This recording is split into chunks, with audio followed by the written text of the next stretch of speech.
Panorama group, जो सोचता है वो करता है। नीतीश कुमार को एनडीए की ओर से मुख्यमंत्री चेहरा घोषित नहीं किए जाने के गृह मंत्री अमित शाह के बयान से एनडीए में दरार जैसी स्थिति दिख रही है। जी हां, नमस्कार, मैं हूं प्रियदर्शन और आप देख रहे हैं न्यूज फॉर नेशन। और ये बातें इसलिए क्योंकि गृह मंत्री अमित शाह के बयान के बाद भले ही जदयू के किसी बड़े नेता का कोई बयान अब तक नहीं आया हो, लेकिन तमाम चीजों के बीच हिंदुस्तानी अवाम मोर्चा के नेता और केंद्रीय मंत्री जीतन राम मांझी के बयान ने एनडीए की चिंताएं बढ़ा दी हैं। दरअसल आपको बताया कि अमित शाह पटना के दौरे पर हैं और वह एक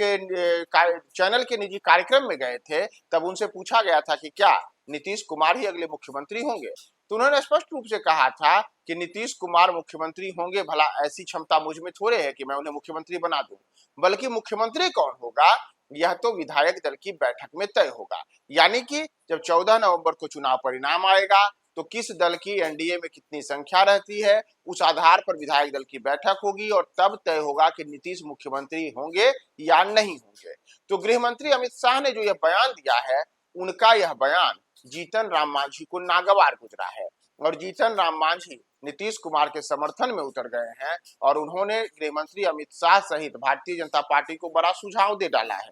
दरअसल आपको सबसे पहले हम बताएं कि जीतन राम मांझी ने कहा क्या है। तो जीतन राम मांझी आज बिहार के गया जी में थे और वहीं उन्होंने कहा है कि अमित शाह एनडीए के प्रमुख नेताओं में आते हैं और यदि उन्होंने कुछ कहा है तो उसे आधिकारिक ही माना जाएगा। लेकिन व्यक्तिगत तौर पर मुझे लगता है कि चुनाव से पहले नेता यानी होने वाले मुख्यमंत्री का नाम भी तय हो जाना चाहिए था। कोई दुविधा नहीं होनी चाहिए। यह दुविधा महागठबंधन में है, जिस वजह से आज तक उनकी लिस्ट फाइनल नहीं हो पाई है। सौभाग्यवश एनडीए में अब तक सब कुछ ठीक रहा है। हाल ही में मुख्यमंत्री ने नाराजगी जताई थी जब किसी एक पार्टी ने जेडीयू की सीट पर अपना उम्मीदवार उतार दिया था, लेकिन अब सब कुछ ठीक हो गया है। व्यक्तिगत तौर पर मेरा विचार है कि चुनाव से पहले जनता के सामने आ जाना चाहिए कि कौन मुख्यमंत्री होंगे। तो जहां गृह मंत्री अमित शाह बता रहे हैं कि कौन मुख्यमंत्री होंगे इसका फैसला विधायक दल की बैठक में होगा, तो वहीं जीतन राम मांझी ने स्पष्ट शब्दों में कहा है कि जनता के सामने यह तय हो जाना चाहिए कि एनडीए की ओर से मुख्यमंत्री का चेहरा कौन होगा। और उन्होंने उदाहरण भी दिया है कि जो अभी प्रतिद्वंदी महागठबंधन है, जिसके नेतृत्वकर्ता के तौर पर तेजस्वी यादव को माना जा रहा है और राजद के नेता बार बार कह रहे हैं कि तेजस्वी अगले मुख्यमंत्री के महागठबंधन में चेहरा होंगे, लेकिन चाहे कांग्रेस हो या फिर वाम दल हो, उनकी ओर से राजद की इस मांग को स्वीकार नहीं किया जा रहा है और इससे महागठबंधन में स्थिति सब कुछ ठीक नहीं है। तो एनडीए को भी उसी तरीके पर सोचना चाहिए और यह उदाहरण देते हुए जीतन राम मांझी ने अमित शाह के बयान से पूरी तरीके से उलट बयान दिया है और एक तरीके से कहें तो वह नीतीश कुमार के समर्थन में उतर गए हैं कि नीतीश कुमार बिहार के अगले मुख्यमंत्री होंगे या नहीं होंगे, इसका स्पष्ट रूप से गृह मंत्री को तमाम चीजें स्पष्ट कर देनी चाहिए। दरअसल आपको बताएं कि इस बार का जो बिहार विधानसभा चुनाव है, उस चुनाव में जो एनडीए में सीटों का बंटवारा हुआ है, उसमें जदयू और भाजपा 101 सीटों पर चुनाव लड़ रही है, जबकि जीतन राम मांझी की पार्टी 6 और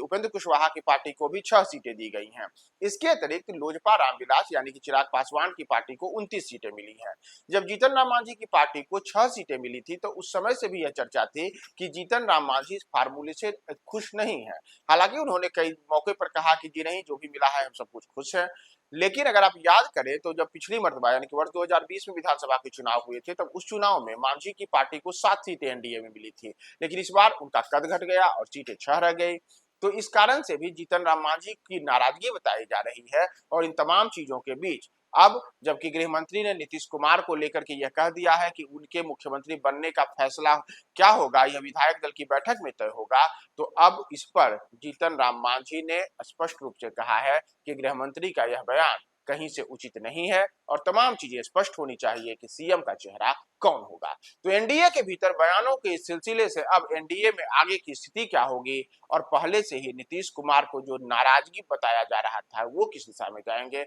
आगे आने वाले समय में पता चलेगा। तो आप भी हमारे कमेंट बॉक्स में यह जरूर बताएं कि क्या एनडीए में जो रस्साकसी है सीएम पद को लेकर के, इसका नुकसान एनडीए को होगा या फिर क्या होगा। नीतीश को क्या आप सीएम देखना चाहते हैं या फिर भाजपा का सीएम हो या फिर कोई और सीएम हो, हमारे कमेंट बॉक्स में टिप्पणी करें और देखते रहें न्यूज 47।